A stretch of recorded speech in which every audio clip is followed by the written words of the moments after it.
We'll get the full facts of that from one of my favourite commentators and journalists, Jonathan Sacerdoti. Jonathan, it's great to have you on this afternoon. How are you?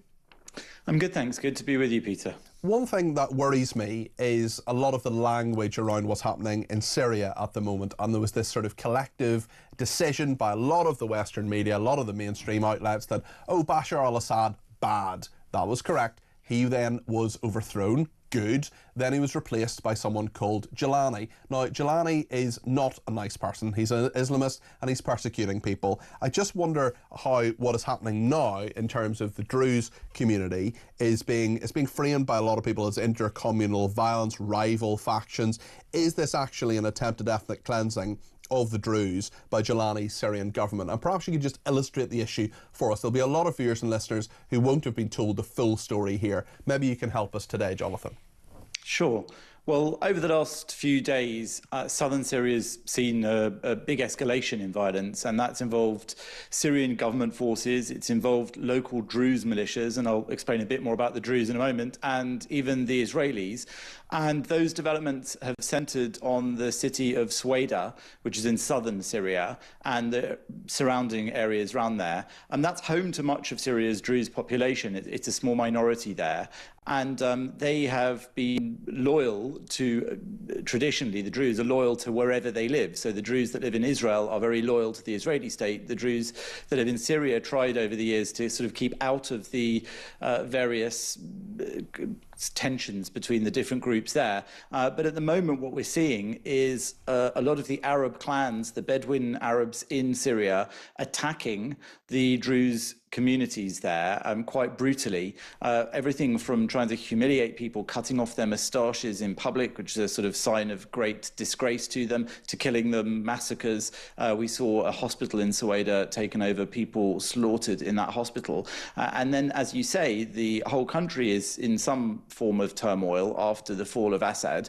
And the new ruler there has not really been protecting the minority groups like the Druze. Ahmed Hussein al-Shara, who's also known by his nom de guerre Abu Muhammad al-Jilani, which is after the Golan Heights, Jilani meaning like Golan in Hebrew, which is the area that Israel has that was once disputed as southern Syria and now not recognized by all, but recognized by President Trump during his first time in office as Israeli territory. So far, so complicated. But the basic results of the last few days has been that there has been an enormous number of fatalities. According to the Syrian Observatory for Human Rights, the number of fatalities in the armed clashes and bombardments, extrajudicial killings, all of the different methods of death over the last few days since July the 13th is around 718. And of those, 226 people are from Sueda, including 80 civilians, and among those 4 children and 4 women. Obviously, these numbers will be somewhat inaccurate because it's very hard to get precise facts. And indeed, in terms of everything going on there, there's a lot of rumour, a lot of videos, a lot of reports. It's always hard to keep tabs exactly on what's happening. Tell us about Israel's role in this and what is motivating their intervention. It's not just sympathy for the Druze, of course. There's strategic interests at play here too. Yeah, so you could perhaps categorize Israel's involvement in 2 ways. One is that Israel is very proud of its Druze minority. The Druze in Israel are very protective of the country that they live in. They take full part in life in Israel. They serve in elite units quite often. They take part in public life. They are a very well integrated non-Jewish minority population in Israel. And it's worth mentioning that the Druze are a separate religion. It sounds a bit like Jews, but it's got nothing to do with Judaism. Actually, it's more related to Islam, but it's a branch off of that as well. And it combines various different schools of thought. It's not really Islamic. And they believe in reincarnation, which some Druze will tell you is one of the reasons for their fierce battle stance, that they believe that they will come back in another life after death. They're also fiercely loyal, as I said, to one another, despite living in different areas of the Levant. And they are very loyal to the country they live in. So Israel likes to protect them back wherever they are, including in Syria. But the more pragmatic reason that Israel's got involved is that the Prime Minister Benjamin Netanyahu explained that they will not tolerate military presence in southern Syria. Since the fall of Assad, Israel did a lot to eliminate much of the threat from the military in Syria with blitz strikes that really took out an awful lot of their capability. Since then, Israel has been adamant it will not allow southern Syria to be militarized because that could be a big threat to Israel. And so they said that they identified this problem in the south of Syria, that there was a build-up or there were presences of troops, and so they weren't tolerating that. But at the same time, they were also supporting and defending the Druze minority in southern Syria. We saw an extraordinary thing, actually, when this all started a few days ago, of Israeli Druze civilians even storming the border in the north of Israel to break into Syria. They were planning on foot to go and fight in Sweda to defend other Druze there. So you can see that these loyalties are very fierce and cross borders. I wonder if we could talk a little bit about what's been happening in Gaza today. There are reports that 32 people have been killed and 100 people injured. They've come from the Hamas terrorist-run health ministry, so we need to be sceptical about those figures. But clearly there are serious problems with the distribution of aid. Yes, the distribution of aid in Gaza has been an ongoing problem, and it depends again on who you ask, what you think about it.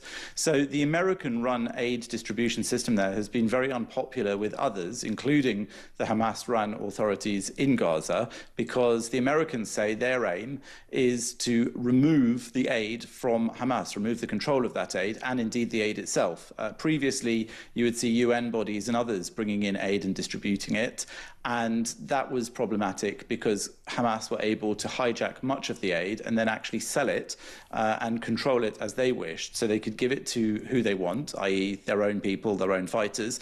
They could withhold it from others, and they could also make a lot of money out of it, which helps them to continue their effort against the IDF there. So the aim was to remove that control, and this US-backed body was set up to do that. It has encountered some problems because Hamas aren't giving up control easily. And so when we hear about deaths like these, of course it is terribly tragic if people in Gaza are dying, especially if they're just simply trying to get aid, civilians trying to get aid. We obviously, as you've said there, those figures are often given out by Hamas-run organizations. Quite often they're completely made up, quite often they're exaggerated, or the details of who did the killing are often false, because Hamas have been seen, according to the US-backed aid facilities, to have been targeting civilians trying to get aid from them and then blaming it on the US. So it's all, again, very complicated. It's very difficult to know exactly what is happening, but in trying to come up with our evaluations, it is worth considering whose authority we believe and who is trustworthy. Is it the terrorist jihadists of Hamas, who are well known to lie and manipulate their own population, indeed sacrifice their own population for information war gains? Or is it the US and Israel, who have a slightly more aligned track record with the likes of ours in democratic UK? Obviously not perfect either, but I'm inclined personally to try to believe the more evidence-based explanations that tend to be given out on that side of things. I'm always interested in journalists who wouldn't trust Wikipedia but trust a bunch of terrorists when they tell them stuff.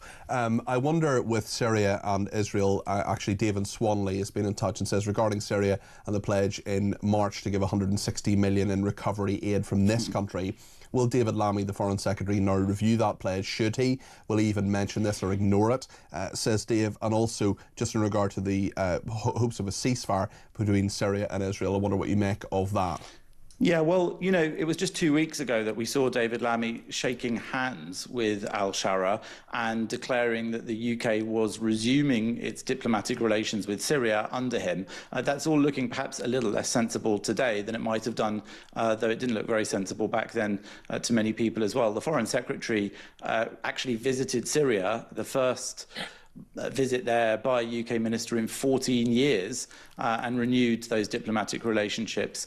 Now, it's worth saying as well that this is basically a jihadist in a suit. Before, we recognised him as a terrorist, and then the West rushed to try and recognise him as the authority, as the new leader of the country, and indeed to try and hope and support his efforts to bring some form of balance and normality back there. We don't always get to choose who is going to run different countries, especially when there is the downfall of one regime and a really brutal and horrible and hated regime. Often they're replaced by someone else just as bad or not quite as bad or worse.